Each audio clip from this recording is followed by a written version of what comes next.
الحمدللہ رب العالمین الصلاۃ والسلام علی رسولہ الامین وعلی آلہ وصحبہ اجمعین اما بعد فقد قال اللہ تبارک و تعالیٰ فی القرآن الحکیم والفرقان الحمید اعوذ باللہ من الشیطان الرجیم بسم اللہ الرحمن الرحیم یا ایھا الناس اعبدوا ربکم الذی خلقکم والذین من قبلکم لعلکم تتقون۔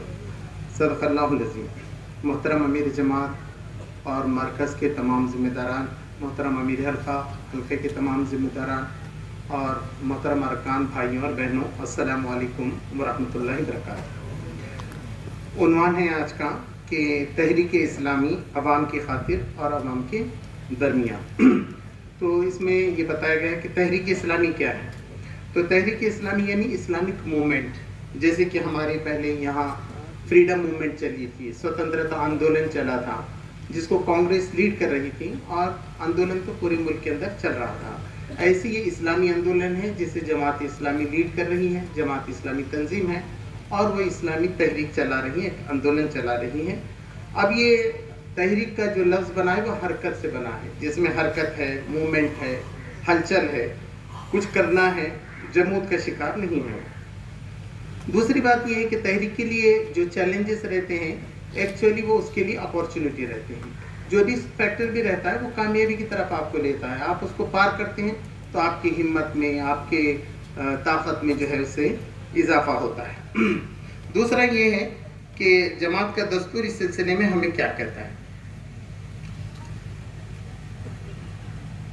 دستور کی دفعہ 5 اس میں جو ہے طریقہ کار بتایا گیا ہے کہ یہ ہمارا قرآن و سنت کے مطابق ہوگا، اور دوسرے ذرائع وسائل اتنے ہی ہم استعمال کریں گے جتنے کی گنجائش دی جا سکتی ہے۔ پھر جماعت اخلاقی حدود کی پابند ہوگی اور صداقت و دیانت کے خلاف وہ کوئی کام نہیں کریں گے۔ اس کے بعد نمبر 3 ہے، جماعت اپنے نصب العین کے حصول کے لیے تعمیری اور پرامن طریقے اختیار کرے گی، یعنی وہ تبلیغ و تلقین اور اشاعت افکار کے ذریعے ذہنوں اور سیرتوں کی اصلاح کرے گی۔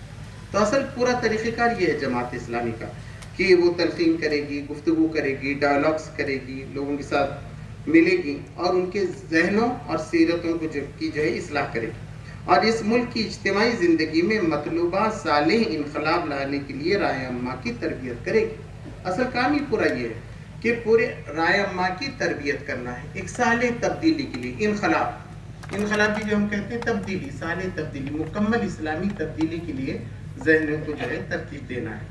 پھر صبح میں محترم فہیم جماعت نے بھی ہم کو توجہ دلائی، میں نے بھی اس کو نوٹ کیا تھا کہ جو ذمہ داریاں دی گئی ہیں ارکان جماعت کی دفعہ نمبر 8 میں، اس میں 8ویں نمبر کی ذمہ داری ہے جو بہت اہم ہے کہ اپنی استعداد و استطاعت کے مطابق بندگان خدا کو اس عقیدے اور نصب العین کی طرف دعوت دیں۔ یعنی پہلے تو اس کو عقیدے کی دعوت دینا ہے، لا الہ الا اللہ محمد رسول اللہ، جس کی وضاحت دفعہ 3 میں کی گئی ہے، اور نصب العین جس کی دفعہ 4 میں وضاحت کی گئی ہے۔ اور جو لوگ اس عقیدے و نصب العین کو قبول کر لیں، انہیں اقامت دین کے لیے اجتماعی جد و جہد پر آمادہ کریں۔ یہی کام ہمارا ہے اصل، کہ ہم ان کا عقیدہ بدلیں گے، ان کے لیے جو ہے نا نصب العین ان کا متعین کریں گے، ان کو آمادہ کریں گے کہ وہ اقامت دین کو اپنا نصب العین بنا لیں اور اپنے ساتھی بنا لیں گے، یعنی اس کو رکن بنائیں گے۔ اس کے بعد یہ ہے کہ یہ پیغام جو ہے پوری انسانیت کے لیے، جیسے میں نے ابھی آپ کے سامنے پڑھا کہ یا ایھا الناس اعبدوا ربکم الذی خلقکم والذین من قبلکم لعلکم تتقون۔ اے انسانوں، بندگی اختیار کرو اپنے رب کی جس نے تمہیں پیدا کیا اور تم سے پہلے کے لوگوں کو پیدا کیا، شاید کہ تم پرہیزگار بن جاؤ۔ مولانا مودودی علیہ رحمہ نے بہت اچھا لکھا ہے کہ قرآن کا وشے ہی انسان سے گفتگو کرتی ہے۔ آج کل وہ شنکراچاریہ بھی جو تقریر کرے وہ کہہ رہے ہیں کہ قرآن اور حدیث ہی ایسی چیز ہے جو انسان کو انسان بنا سکتی ہے۔ تو یہ بات واضح ہونا ہے لوگوں کے سامنے کہ ہمارا یہ جو پیغام ہے وہ پورے انسانوں کے لیے، صرف مسلمانوں کے لیے نہیں ہے بلکہ انسانوں کے لیے ہے۔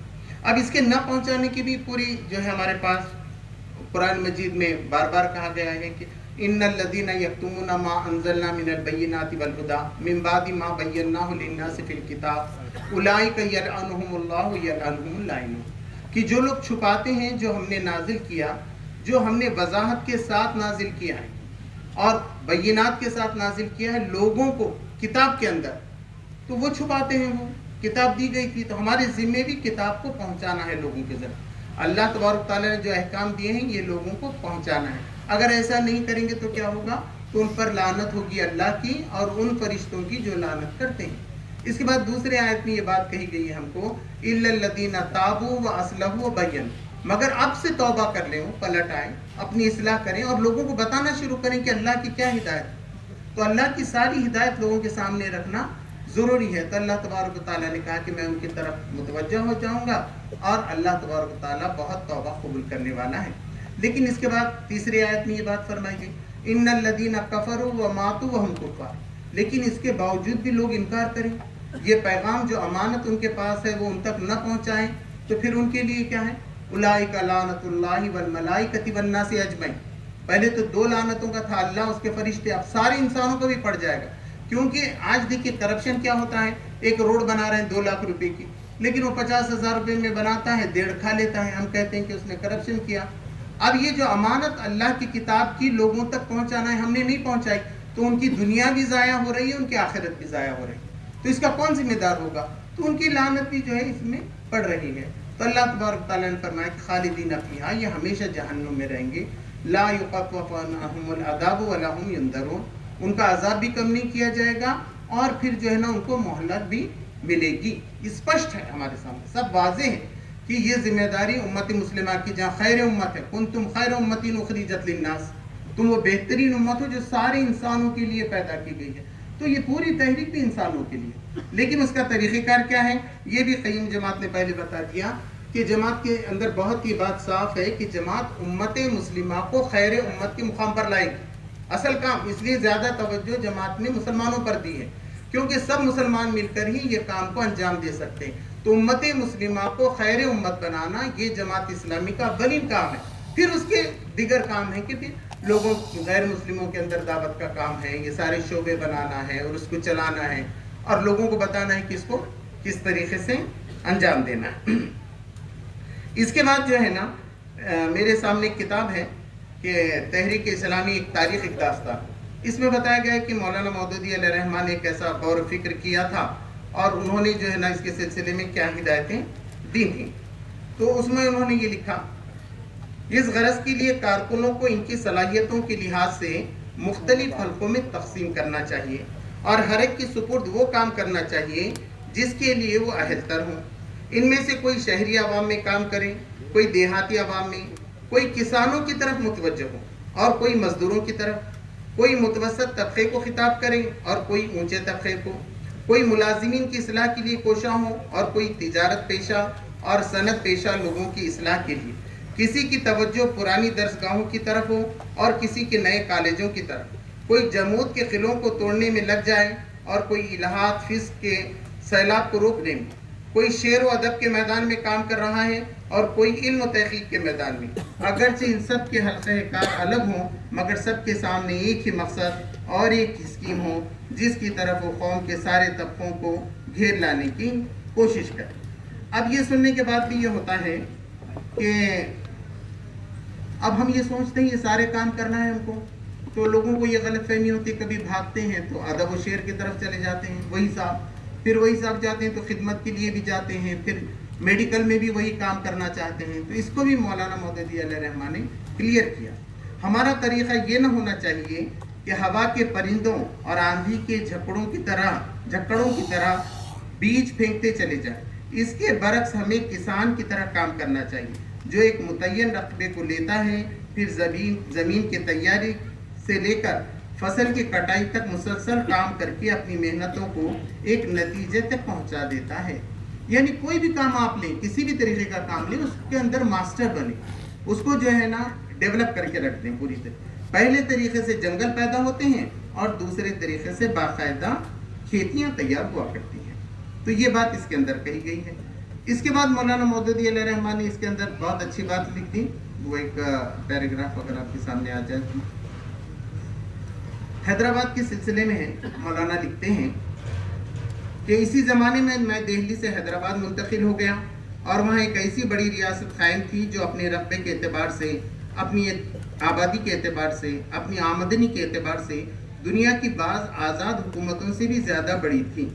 مسلمان اسی کے حکمران تھے، مسلمانوں کے بہترین دماغ وہاں جمع تھے، ایک بڑی حکومت کا نظام وہ چلا رہے تھے۔ اس کے وسائل صرف حیدرآباد ہی میں نہیں اس کے باہر بھی ہندوستان کے مسلمانوں کے لیے بڑی تقویت کا باعث بنے ہوئے تھے۔ اسی ریاست نے عثمانیہ یونیورسٹی ایسی عظیم یونیورسٹی قائم کر کے اردو زبان کو تمام علوم کی اعلیٰ تعلیم کا ذریعہ بنا کر رکھ دیا تھا۔ وہاں پہنچ کر مسلمان یہ فخر محسوس کرتا تھا کہ ہندوستان میں ایک ایسی سرزمین بھی ہے جہاں مسلمان ایک عظیم سلطنت کا نظام چلا رہے ہیں۔ لیکن اس ظاہری خوشنما پردے کے پیچھے نگاہ ڈال کر میں نے دیکھا تو نظر آیا کہ نظام کی عظیم الشان حکومت کا فیصل ریت پر کھڑا ہے۔ ریاست حیدرآباد میں مسلمانوں کی آبادی صرف 15% تھی، باقی 50% ہندو تھے۔ مسلمانوں کا تمام انحصار سرکاری ملازمتوں یا حکومت کے مناصب پر تھا۔ تجارت، صنعت و حرفت سب ہندوؤں کے ہاتھ میں تھی۔ مسلم آبادی شہروں میں سمٹی ہوئی تھی، دیہات میں مسلمان آٹے میں نمک کے برابر تھے۔ میں نے محسوس کیا کہ آزادی کی جو تحریک ہندوستان میں چل رہی ہے، اس کا ایک ریلا جب یہاں پہنچے گا تو نظام حکومت کا یہ حصہ جو اتنا عظیم الشان نظر آ رہا ہے، ایک ٹھیس میں زمین پر آ رہے گا۔ یعنی یہ بات معلوم ہو گئی کہ ہم جو اقامت دین کرنا چاہتے ہیں، کوئی حکومت بھی قائم کرنا چاہتے ہیں، تو وہاں سارے شعبوں میں کام ہونا چاہیے۔ وہاں صنعتی تجارت میں بھی ہمارے لوگ رہیں، ہمارے ہاسپٹلس بھی رہیں، ہماری یونیورسٹیز بھی رہیں، ہمارے ججز بھی رہیں، اور ہر میدان میں ہمارے جو ایگزیکیوشن باڈیز کے اندر ہمارے لوگ رہیں۔ جب جا کر ہوتا ہے، آج بھی آپ حکومت دیکھیے کہ صرف حکومت کام کر رہی ہے، بلکہ آپ دیکھتے ہیں کہ یہاں کے جو تاجر ہیں، یہاں کے کیپٹلسٹ ہیں، ان کا بڑا رول ہمارے ملک کے چلانے میں جو ہے ہو رہا ہے۔ اس کے بعد اب ہم نے جو نئے نئے ادارے بنائے ہیں، اب آپ دیکھتے ہیں کہ صنعت و تجارت کا بھی بنایا ہے ہم نے ادارہ وغیرہ، تو کبھی خیال ہوتا ہے کہ جماعت اسلامی یہ کام کر رہی ہے، تو یہ دوسری کتاب ہے سید مودودی رحمۃ اللہ علیہ کا خط، یہ سید نقی علی صاحب نے لکھا ہے۔ اس میں انہوں نے ذکر کیا ہے کہ 1946 کا جو اجتماع 46 کا اجتماع الہ آباد میں ہوا تھا، اس میں مولانا مودودی علیہ رحمان نے جماعت کے کام کرنے کے لیے جو شعبے بنائے تھے ان کی لسٹ دی ہے۔ وہ شعبے میں آپ کو پڑھ کر سنا رہا ہوں کہ مندرجہ ذیل حلقے قائم کیے گئے، بعض کی تنظیم نو بھی اور بہت سے نئے حلقے بھی بنائے گئے۔ نمبر 1 قرآنی مضامین، تنقیدی ادب۔ نمبر 3 عوامی لٹریچر۔ 4 صحافت۔ 5 سیاست۔ 6 معاشیات۔ پھر اگلا تاریخ، اس کے آگے کا حلقہ فلسفہ، پھر قانون، بچوں کا ادب، درسی ادب، تفریحی ادب، تراجم کے الگ الگ حلقے، شعرا اور تجار کا حلقہ، اور اس کے بعد اہل صنعت کا جو ہے شعبہ۔ تو یہ اہل صنعت کا شعبہ اور تجارت کا شعبہ یہ مولانا مودودی علیہ کی رحمت کے زمانے ہی میں قائم ہو گیا۔ اب وقت کے ساتھ ساتھ الگ الگ چیلنجز ہمارے پاس آتے رہے، اس لیے آگے پیچھے کام ہوتے رہے، لیکن جس دن سے یہ جماعت بنی ہے اس کی پہلے سے فکر ہے کہ اقامت دین کا مطلب یہ نہیں ہے کہ صرف حکومت قائم ہو جائے، بلکہ ہمارا ذہن، ہمارا عمل سب جو ہے اس کے اندر کام کرنے والے بن جائے۔ اب سوال پیدا ہوتا ہے کہ نبی کریم صلی اللہ علیہ وسلم کے زمانے میں کیا ہوتا تھا، اس کا کوئی مثال دی جا سکتی ہے کیا؟ تو نبی صلی اللہ علیہ وسلم کے زمانے میں دیکھیے، ہمارے عبدالرقیق صاحب ہمیشہ لکھتے ہیں مدینہ مارکیٹ کے سلسلے میں کہ لوگ تجارت کے لیے آتے تھے تو یہودی وہیں سے بازار سے سامان خرید لیتے تھے، پھر وہ مہنگے دام یہاں لا کر دے دیتے تھے، بہت سی غلطیاں کرتے تھے۔ نبی کریم صلی اللہ علیہ وسلم نے بالکل نیا مارکیٹ بنایا، اور ساری حدود کے جب تک مال مارکیٹ میں آیا نہیں آپ جو ہے اس کو خرید نہیں سکتے، ناپ تول میں کمی نہیں کر سکتے، پھر ایک دوسرے کو ہرانے کے لیے بھاؤ نہیں لگا سکتے۔ تو یہ ساری چیزیں نبی صلی اللہ علیہ وسلم نے ان کے لیے کی ہیں۔ پھر نبی صلی اللہ علیہ وسلم نے لوگوں کے پانی کے انتظام کے بارے میں بھی سوچا کہ عوام کو پانی نہیں مل رہا تھا، کنواں نہیں ہے، تو آپ دیکھتے ہیں کہ حضرت عثمان رضی اللہ تعالیٰ عنہ نے اس میں تعاون کیا اور لوگوں کے لیے پانی کا انتظام کیا۔ پھر یہودیوں کے ساتھ معاہدے کیے، ایسا نہیں ہوا کہ ان کا عقیدہ الگ ہے، عقیدہ کچھ بھی رہ سکتا تھا، نبی صلی اللہ علیہ وسلم نے ان کو اپنے ساتھ لیا، اور ہر معاملے میں اگر جو بھی ملکی ریاست کا معاملہ آیا مدینہ کا، اس میں ان کو شریک رکھ کر فیصلے جو ہے کیے گئے ہیں۔ تو یہ بھی عوامی اپروچ ہے۔ پھر دوسرا یہ کہ غلام عورتوں اور مردوں کے لیے جو ہے جو حقوق انہوں نے متعین کیے، اس وقت جو ہے نا برا کام بھی لیا جا سکتا تھا، ویشیا کا کام بھی لیا جا رہا تھا خواتین کا، تو قرآن مجید نے بھی کہا کہ دیکھو تم کو ایسا ان پہ زور نہیں ڈالنا چاہیے اگر وہ پاکیزہ رہنا چاہتی ہیں، اور پھر یہ بھی کہا کہ اگر کوئی مجبور ایسی ہوتی ہے تو اللہ تبارک و تعالیٰ معاف کرنے والا ہے۔ آپ دیکھتے ہیں کہ نبی کریم صلی اللہ علیہ وسلم نے ٹرانسجنڈر کے لیے بھی کام کیا کہ بھائی پہلے صف میں مرد رہیں گے، پھر عورت رہیں گے، پھر جو ہے یہ ٹرانسجنڈر بھی نماز کے لیے آ سکتے ہیں، ان کا مذاق نہیں اڑایا جا سکتا، ان کو پورا ریسپیکٹ دیا جائے گا، سماج اور سوسائٹی کے اندر رکھا جائے گا، جس طریقے سے آج سماج میں نئے نئے مسائل آ رہے ہیں تو ہمیں معلوم ہونا چاہیے کہ اللہ کے رسول صلی اللہ علیہ وسلم نے ایسے طبقوں کو بھی جو ہے نظر انداز نہیں کیا تھا۔ پھر نبی کریم صلی اللہ علیہ وسلم کی مکہ کی زندگی تو پوری اسی پہ ہے۔ جب وحی بھی آئی تو حضرت خدیجہ رضی اللہ تعالیٰ نے یہی بات کہی، آپ تو غریبوں کی مدد کرتے ہیں، رشتہ داروں کے حقوق ادا کرتے ہیں، بھلا آپ کو جان کا دھوکہ کہاں سے ہوگا؟ آپ دیکھیں گے کہ قرآن مجید کی زیادہ تر تعلیمات یہ ہیں کہ بھوکوں کو کھانا کھلاؤ اور غریبوں کا خیال رکھو، پڑوسیوں کے حقوق ادا کرو۔ لوگوں نے کہا کہ اللہ کے رسول صلی اللہ علیہ وسلم، ایک مرتبہ اللہ کے رسول نے فرمایا وہ شخص مومن نہیں، وہ شخص مومن نہیں، وہ شخص مومن نہیں۔ کہا کون؟ کہا کہ جو خود پیٹ بھر کے کھائے اور اس کا پڑوسی بھوکا ہو۔ لوگوں نے کہا کہ اگر وہ پڑوسی یہودی ہے یا عیسائی، اللہ کے رسول صلی اللہ علیہ وسلم نے کہا کوئی بھی رہو۔ تو ہمارا کام یہ ہے کہ ہمارے شہر میں کوئی بھوکا نہیں رہنا چاہیے۔ شہادت حق کا فریضہ کیا ہے کہ یہ سارے کام کر کے بتائیں۔ ارأیت الذی یکذب بالدین میں بھی یہ کہا گیا فویل للمصلین الذین هم عن صلاتهم ساہون، تباہی ہے ان نمازیوں کے لیے جو اپنے نماز سے جو ہے غفلت برتتے ہیں، یعنی جو احکام نماز میں دیے جا رہے ہیں اس کو ایگزیکیوٹ نہیں کرتے۔ آج اگر ہماری مسجدوں کا یہ کردار ہوتا کہ وہاں سے انسانوں کے مسائل حل ہوتے تو لوگ کہتے صاحب ہمارے پاس بھی مسجد بنائی، اس سے تو مسئلے حل ہوتے ہیں۔ جیسے کہ گرودواروں میں کھانا دیا جاتا ہے، تو نبی صلی اللہ علیہ وسلم کے زمانے میں تو مسجد میں ہر طریقے کی فیسلٹی دی جاتی، مصیبت زدہ کی مدد کی جاتی تھی۔ اگر یہ کیریکٹرز ہمارے پاس آ جائیں تو عوام بھی جو ہے اس سے بہت قریب آ سکتی ہے اور اس کا فائدہ بھی جو ہے ہو سکتا ہے۔ اس کے بعد یہ رہا کہ جیسے کہ بہت اچھی توجہ دلائی صبح میں قیم جماعت نے بھی، ہم بھی یہ غور کرتے ہیں کہ مرکز میں کام ہوتا ہے، حلقے میں اصل ہے یونٹ کو یہ سمجھنا چاہیے اقامت دین کی تحریک ہمارے اپنے شہر سے چل رہی ہے۔ بھئی وہاں سے پالیسی آ گئی، پروگرام آ گیا، کوئی رکاوٹ نہیں ہے، ہر شعبے کو کرنے کی اجازت جماعت اسلامی نے دی ہے۔ جب میں رکن بن رہا تھا تو میں نے پوچھا تھا مولانا محمد سراج الحسن صاحب سے، اللہ جنت نصیب کرے ان کو، تو اس میں اوقاف تھا، یہ تھا، مولانا نے کہا ہر کام ہم کو کرنا ہے۔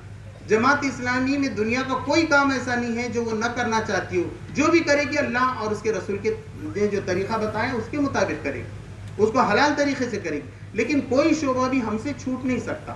تو یہ سب جب اجازت ہے تو ہم کو پیٹرن بنانا پڑتا ہے۔ کبھی کبھی ایسا ہوتا ہے جیسے لاتور شہر ہے، وہاں ایک شاہو کالج، کورس تو وہی چل رہا تھا 12ویں کا، لیکن انہوں نے اتنے اچھی طریقے سے پڑھایا کہ 90% لوگ میڈیکل میں جا رہے ہیں، 90% لوگ انجینئرنگ میں جا رہے ہیں، تو پورے اسٹیٹ کے لوگوں کو پڑھانے کے لیے وہاں لوگ بھیج رہے ہیں کہ کیا ہے، تو پیٹرن ہے اسے، اس پیٹرن سے آپ پڑھیں گے تو آپ کو زیادہ مارکس آ سکتے ہیں۔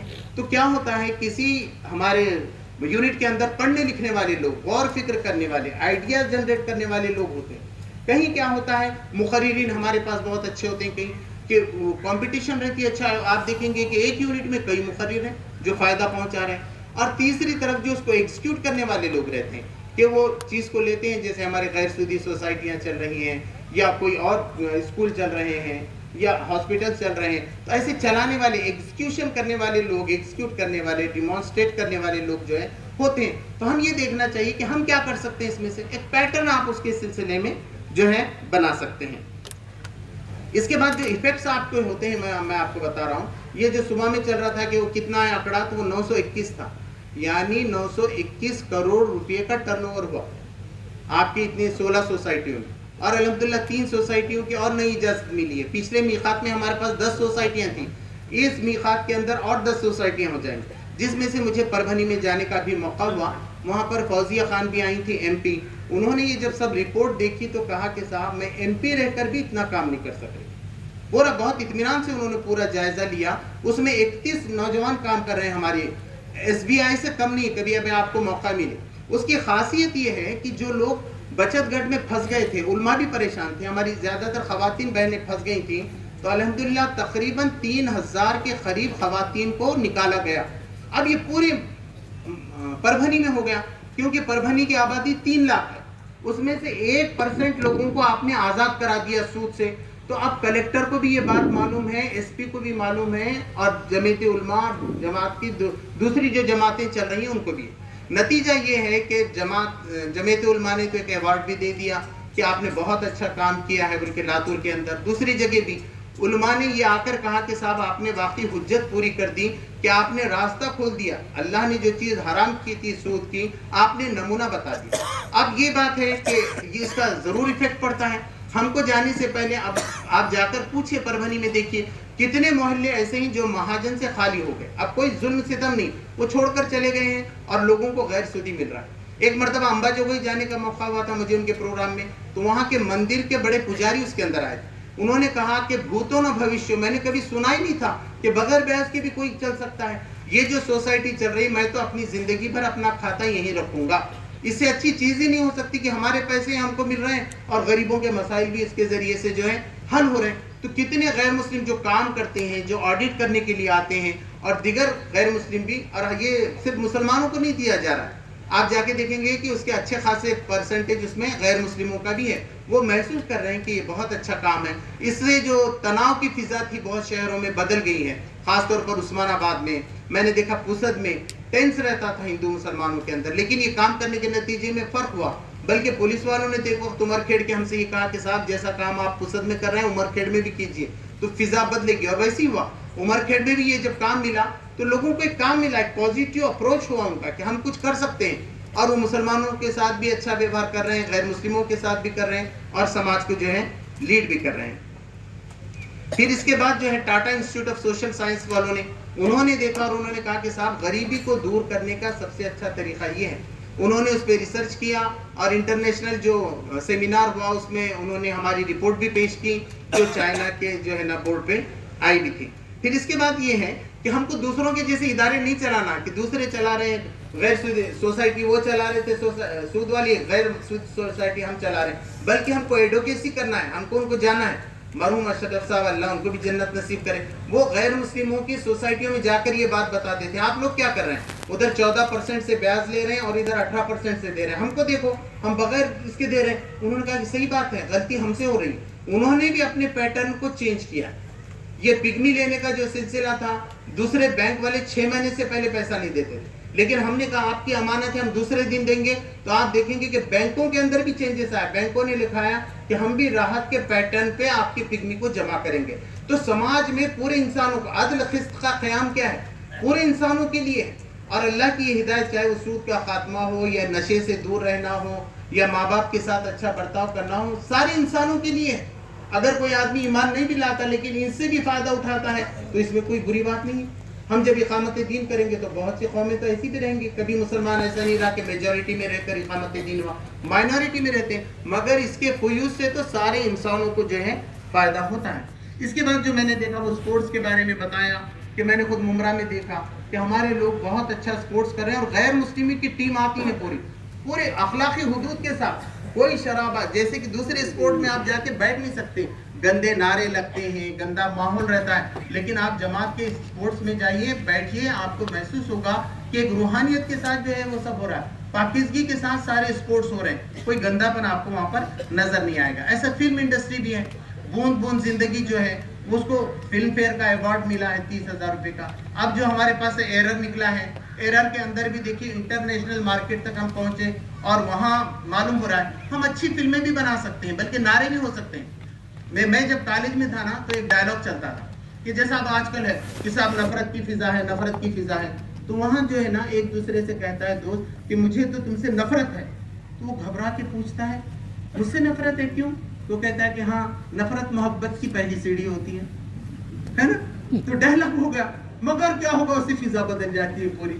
تو اب ہمارے پاس 75 میں نا ترانے ہیں, ترانے الگ الگ ہیں, تو داغیے نا ترانے. میں نے کیرلا میں بھی سنا, لوگ کار میں اپنا اچھے لگا رہے ہیں. میں نے بولا گانا ہے کہ نہیں, بولے دیکھو پوری حمد ہے, یہ سب ہے. تو ہم الٹرنیٹ نہیں دیکھیں گے تو پھر لوگ تو گانا ہی سنیں گے. ہم اچھی فلمیں نہیں دیکھیں گے تو جنرل فلمیں دیکھیں گے. یہ تو ہوگا, ہمارے اندر ہم کو جو ہے تبدیلی لانا ہے, قرآن و سنت کے مطابق ہر چیز کو ڈھالنے کی جو ہے کوشش کرنا ہے. پھر گرام پنچایت ہے ہماری, یہ جو ہترون کی گرام پنچایت ہے, اس میں جو ہم نے پیسے کا استعمال کیا, روڈ ابھی تک کوئی بھی نہیں کر سکتا. عملی نمونہ لوگ دیکھ سکتے ہیں, آپ جا کر دیکھ سکتے ہیں کہ ہترون میں کیا ہوا, جبکہ وہاں صرف نوجوان ہیں, ہمارے ایسے بہت سینئر ارکان جماعت نہیں ہے, لیکن انہوں نے ایک اچھا ہمارے سامنے کیا. نشہ مکتی کا اندولن, میں خود گیا تھا, گیٹ وے آف انڈیا سے وغیرہ نکلتا ہے, وہ لوگ نبی صلی اللہ علیہ وسلم کے احادیث لکھ کے لگاتے ہیں پورا کہ نبی صلی اللہ علیہ وسلم نے نشہ کے متعلق کیا کہا تھا, اور بہت اچھا ستھان جو ہے ہم کو دیتے ہیں. کسانوں کے مسائل کے سلسلے میں ایک مرتبہ جماعت اسلامی نے 1 لاکھ روپے کا ان کو مدد بھی کی, تو ان لوگوں نے کہا کہ صاحب جماعت اسلامی پیسے وغیرہ نہ دے, پیسے ہم دیتے ہیں ہمارے پاس, لیکن آپ کے پاس جو باتیں ہیں جب اسلم غازی صاحب نے وہاں باتیں سمجھائیں، لوگوں کو کہا، تو کہا آپ جو زندگی بھرتے ہیں جینے کی ایک آرٹ اور کلا سکھاتے ہیں، بس آپ ہمارا ساتھ دیجئے. تو یہ بہت ہوتے ہیں. میں کہہ رہا ہوں کہ آرگینک کھیتی کے سلسلے میں بھی اب نوجوانوں کو ہم کیسا کر سکتے ہیں. آج کل آرگینک کھیتی ہے، تو پروفیسر روڑے صاحب نے 15 دن کا نکالا کہ کھیتی والوں کو ہم بتائیں کہ صاحب ہم بیماری سے کیسا بچا سکتے ہیں. آرگینک چیزیں نکال کے اگر تم خود اپنے گھر میں استعمال کرو گے تو کیسا. تو گاؤں والوں نے ان کو اسکول میں رکنے کا انتظام کیا اور ہر آدمی اپنے گھر سے 2-2 4-4 روٹیاں زیادہ لایا، تو ایک ماحول بن گیا. پورے گاؤں والوں سے آپ کی ملاقات ہوتی ہے اور پھر آپ توحید کی بھی بات کرتے ہیں، اس میں رسالت کی بھی بات کرتے ہیں، دعوت بھی پہنچاتے ہیں اور ان کی دنیا کو بھی بہتر بنانے کی کوشش کرتے ہیں. ایسی ایم پی جے کے غیر معمولی ہیں ہمارے پاس.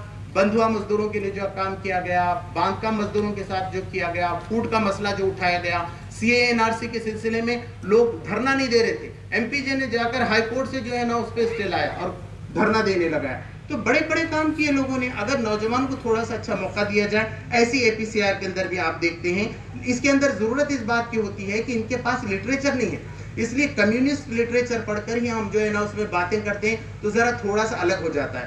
اس کے لیے جیسا کہا کہ آئیڈیا کو جو ہے جنریٹ کرنا ہے، تو اس کا لٹریچر، عوامی لٹریچر بھی ہمارے پاس جو ہے تیار ہونا جو ہے اس کے سلسلے میں ضروری ہے. تو ایسی ہم عوامی ایشوز لے سکتے ہیں اور جو ہے مختلف طریقے سے ہم کام کر سکتے ہیں. تو یہ چند باتیں میرے سامنے تھیں کہ اس کے میرے نزدیک تو بہت زیادہ، جیسے کہ ناگپور میں کووڈ ہاسپٹل چلایا، اس کے اندر جو پھڑنویس صاحب نے دیکھا وہاں کی سمادھان چل رہے. اب جو ہے وہاں اردو لائبریری کے اندر جو ہے نا الیکشن جیتا ہم 12 کا 12 پورا پینل آیا. آپ دیکھیے کیا خوشی کا ماحول رہتا ہے، کیا اعتماد لوگ کرتے ہیں کہ نہیں صاحب یہ کام کر سکتے ہیں. تو جب ہمارے پاس پورے علماء یہ کہہ رہے ہیں، میں نے کہا کہ صاحب غیر سودی سوسائٹی آپ بھی کھولیے جمعیت علماء کے لوگوں سے. انہوں نے کہا نہیں صاحب یہ ہمارے بس کی بات ہی نہیں، یہ کر سکتی ہے تو جماعت اسلامی. ہم تو دوسروں کو بھی آفر دے رہے ہیں، کوئی بات نہیں ہے. اگر کوئی اسلام کے مطابق کوئی اور ادارے چلاتا ہے تو ہم اس کے ساتھ تعاون کریں گے اور تعاون لیں گے. لیکن اگر ہمارے پاس طاقت ہے، قوت ہے، ہمارے لوگوں کو ہم اپرچونیٹی دے سکتے ہیں تو ہم ضرور انشاءاللہ اس کے اندر کام کریں گے. اللہ تعالیٰ سے دعا ہے کہ مجھے آپ کو عمل کی توفیق عطا فرمائے. وآخر دعوانا ان الحمدللہ رب العالمین.